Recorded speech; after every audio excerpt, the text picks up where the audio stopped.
అనుక్షణము నిన్ను నేను ప్రార్థించగా, నా శ్రమలన్నీ నీవు తప్పించినావు.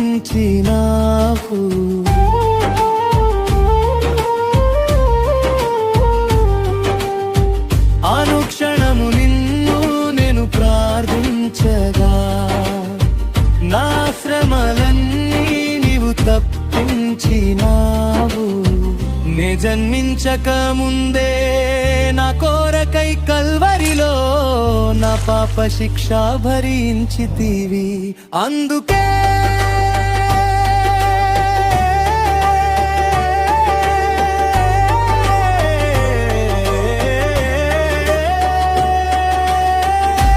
యేసు నీకే చెల్లింతును నా కృతజ్ఞతాస్తుతులు. క్రీస్తు నిన్నే కీర్తింతును నా జీవిత కాలమంతయు.